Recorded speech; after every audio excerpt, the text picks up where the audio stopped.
Halo semuanya, kami dari kelompok 8 yang terdiri dari Mayang Sijabat, Wafa Hasnah Fatin, Aimi Rafa Sadira, Feni Nur Sabrina, dan Maulana Muhammad Yusuf akan mempresentasikan identifikasi patogen Aspergillus sp pada tanaman kopi. Adapun outline topiknya terdiri dari satu latar belakang, dua dasar teori, tiga pembahasan.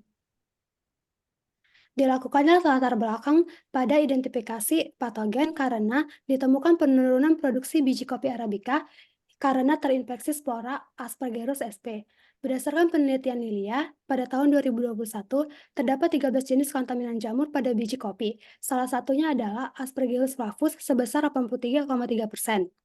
Diketahui, jamur Aspergillus sp dapat menghasilkan mikotoksin seperti okratoxin yang dapat menurunkan mutu dan kuantitas produk yang merupakan syarat mutu pada perdagangan biji kopi.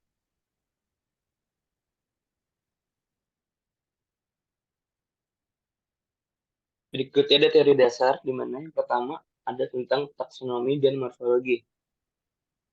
Jadi seperti yang kita tahu ya, karena dia termasuk ke jamur, berarti dia masuk dalam kingdom fungi, dan dia masuk dalam divisi Ascomycota dengan kelas Eurothiomycota, terus ordonya Eurotales, dengan family-nya Aspergilliaceae, dan genusnya Aspergillus, dan akhirnya spesiesnya Aspergillus niger.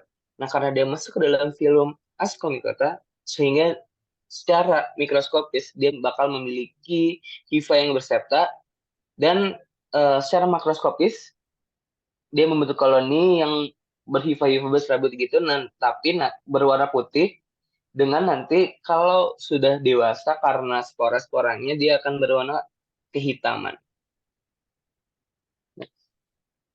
Lalu untuk habitat hidupnya sendiri, karena Aspergillus niger termasuk spesies yang kosmopolit di daerah tropis dan subtropis, maka Aspergillus niger ini dapat hidup di berbagai habitat selama kondisi lingkungan itu sesuai. Nah, adapun cara tumbuh untuk Aspergillus niger ini, yang pertama dari suhunya, suhu optimumnya itu berkisar pada suhu 35 derajat sampai 37 derajat Celcius, dengan suhu minimumnya itu 6 sampai 8 derajat Celcius, dan suhu maksimumnya berkisar 45 sampai 47 derajat Celcius. Adapun pH-nya ini berkisar 2,8 sampai 8,8 dengan kelembaban udaranya 80 sampai 90%. Nah, karena dapat ditemui di berbagai habitat, jadi Aspergillus niger ini mudah diisolasi gitu atau mudah didapatkan, termasuk di organisme lain gitu yang terinfeksi oleh jamur ini. Oke, selanjutnya kita masuk ke pembahasan. Yang pertama, kita akan membahas gejala serangan, kerugian, kerusakan yang diakibatkan oleh Aspergillus niger kepada biji kopi. Nah, yang pertama untuk gejala serangannya itu, yang pertama itu adalah perubahan warna. Itu muncul bedak-bedak hitam seperti pada gambar. Kemudian muncul bau apek dan tekstur bijinya itu menjadi keras dan sangat kering. Nah, selanjutnya untuk kerugiannya, si jamur Aspergillus niger ini dapat menurunkan daya kecambah dan menghasilkan mikotoksin, yaitu okratoxin yang dapat meracuni ginjal, manusia, dan hewan. Nah, oleh karena itu, si Aspergillus ini akan mengurangi daya jual karena tidak layak dikonsumsi atau tidak dapat dijual sama sekali. Nah, untuk kerusakannya itu mengakibatkan kerusakan struktural, penurunan kadar kafein, dan pastinya busuk pada biji kopinya.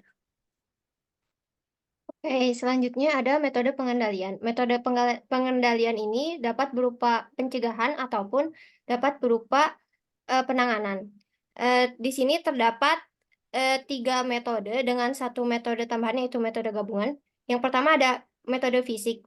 Metode fisik ini dapat dilakukan dengan cara pengeringan atau penjemuran biji kopinya, sehingga biji kopinya menjadi kering dan tidak cocok untuk jamur Aspergillus niger ini.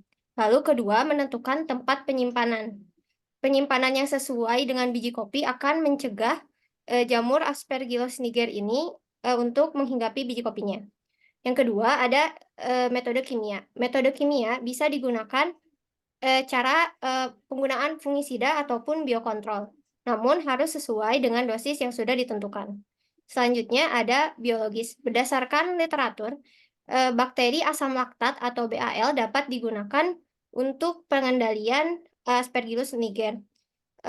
Jadi bakteri asam laktat ini akan menghasilkan asam laktat asam asetat, senyawa dipeptida, asam lemak, dan hidroksi yang nantinya akan berperan sebagai anti kapal.